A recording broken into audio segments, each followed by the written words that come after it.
Okay guys, what I'm going to teach you how to do now is how to make a paper box. And you can make it out of tons of stuff. Construction paper, cardstock. These I made out of just greeting cards. So if you just have like an extra card laying around that you think is really pretty and you don't want to throw away but you're not sure what to do with, they make great boxes. This was a Christmas card. This is just some scrapbook paper. So if anybody in your house does scrapbooking and they are willing to let you use their paper, they make really pretty boxes. Or if you made a whole bunch of marbled paper, this is a great way to use some of that. The other thing you can do with marbled paper is make bookmarks out of it or actually turn it into cards to use. I'm going to use these two pieces and make them into a box so I can show you how to do this. What you need to do for this is you need 2 squares of paper. If you do not have a paper cutter at home, there's a couple things you can do. You can fold it like I showed you before, where if you take the paper and you fold it the triangle way and then cut off the extra, just like we do with snowflakes, like we did with the fortune tellers, you can make a square that way. The only problem is it will leave a crease, like an X would be right through the middle of your box. So I don't like doing them that way because I want my top of my box to be all nice and smooth. But if it doesn't bother you, that's a great way to do it. If you have somebody at home that does any sort of sewing or quilting, I do a lot of sewing at home, so I have a cutting mat and a quilter's ruler and a rotary cutter. This is a great way to cut it down to size. Make sure though that if somebody in your house does do sewing and you're using your rotary cutter, make sure it's okay with them. 1, that you know how to use it safely, and 2, a lot of times scissors and rotary cutters that you use for fabric you don't want to cut paper with. So make sure it's okay with whoever owns it before you use it. I am just going to use a ruler to cut it down to size. So you need 2 squares. This one was already in a square and it's 8 inches. You need them to be half an inch different. So this one is 8 inches, so I need to make this square 7.5 inches. So what I'm going to do is I'm just going to flip it over and go on the back, because if you work on the back and you make a mistake, nobody's going to know. So I'm going to take my ruler. Remember, anytime you use a ruler, you want to make sure you know where that 0 is. So I'm going to line up my edge of my ruler with the edge of the paper. I'm going to go to 7.5 inches. So I'm going to find the 7.5 and I'm going to make a little mark. I'm going to make this 3 times to make sure I get a nice straight line. So line up the edge of my ruler, find the 7.5, make a mark, do it 1 more time. I usually go like top, middle, and bottom of the paper, but it doesn't really matter. So I got my 3 marks.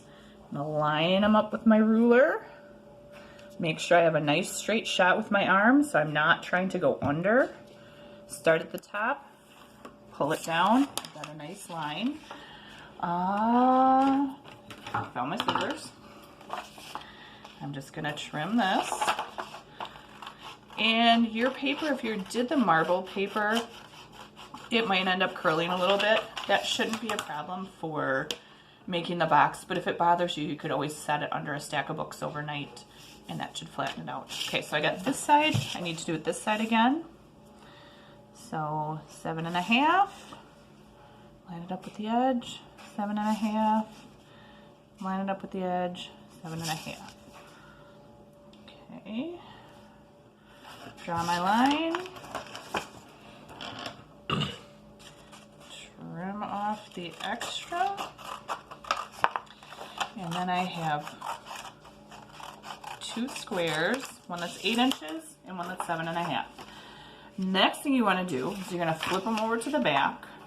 On the original directions, when I learned how to do it, it wanted you to fold them in half the triangle way, so you would have an X and creases across, and that's going to help you with the rest of the folds. But again, I don't like that because I don't want a crease in the middle of my box.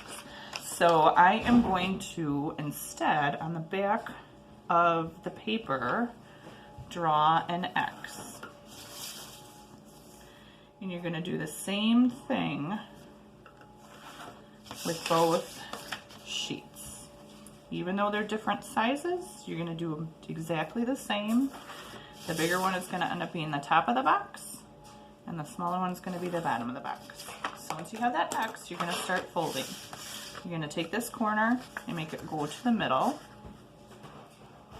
Anytime you're doing paper folding, you want to get it lined up as carefully as you possibly can. You also want to crease it really, really well. So I folded that corner to the center. I'm going to take it, I'm going to fold this folded edge and make it line up with that line. A lot of times when you do this fold, it tries to sneak out. So I usually put my fingers right on top and kind of bend over my fingers so that the paper behaves. Just going to crease it really good. And then I'm going to unfold that, do the same thing to all three corners. So fold into the center, crease it, fold up again, crease, open it up. Go to the next one, fold, crease. And again, really try to get it lined up with that line. The better job you do lining it up and folding it, the better your box is gonna look when you're done. Okay. I'm gonna really quick do it to this other one, and it's gonna end up looking, to me, it looks kind of like a waffle when you got it all folded. And after we have it all folded, we're gonna do a little bit of cutting. And so I have an example where I drew on all those crease lines. You can kind of see what I'm talking about. I have made about a bajillion of these, so I know where to cut without drawing. But I found when I first did it, it was easier to draw it. Okay, so here's my example that I drew in all the creases. So it's got, actually, there's not really a crease in there. So that's just the center of the box, but you've got all these X's going through. And what you're gonna need to do on two opposite sides, there's like a triangle, and then there's 1, 2, 3, 4 squares underneath. On each side of those squares, you need to draw a line. So it's gonna go right in the crease. So I like to actually kind of fold the paper so I can get my pencil to go right in that crease. So I'm gonna draw that line that's 2 squares high. Same thing right there, 2 squares high. So I've got this triangle and then a line 2 squares high on each side of the triangle. I'm gonna do the same thing on the opposite side. So you're not gonna do it to each corner, just gonna do it to the ones that are opposite each other. So it looks like that. The next thing you're gonna do is cut just on these lines.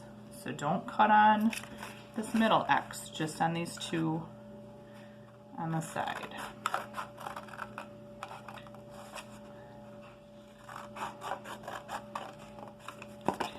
And what you will end up with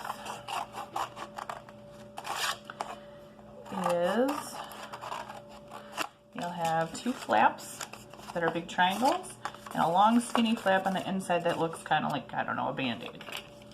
Okay, do that to both your pieces. I'm just going to cut this one without marking it. But again, if you are marking them, they're going to be 2 squares high on the opposite side of the triangles. Okay, now what you need to do is you're going to take those 2 flaps that are triangles, you're going to make that point, go back into the center for both of them, and then you've got this flap that you cut. So you want to fold that flap in right along that crease. Do that on both sides. So it looks kind of like this. There's like a triangle going in and these 2 flaps. And then let go of these flaps. You're going to set them up, and what's going to happen is those flaps are going to form the edges of your box. So it makes a square. And if you look inside, you can see there's a paper triangle there, a paper triangle there, and then there's like an empty triangle there and an empty triangle there. This triangle is going to fit inside there. the directions that I saw how to do it, they claim you can do this without glue. I have never been able to make it stick without glue. So I like to take a glue stick, and I'm just going to put glue right in that triangle. I'm going to put glue in this triangle.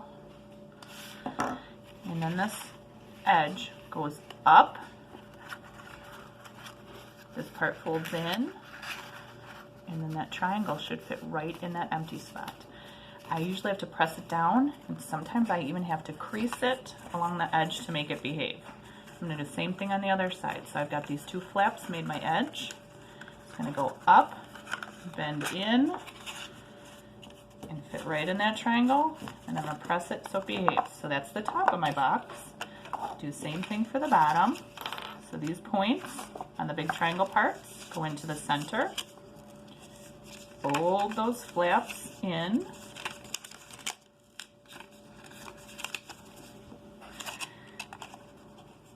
Kind of make them stand straight up and then bend them so they cross each other. Put glue on those triangles.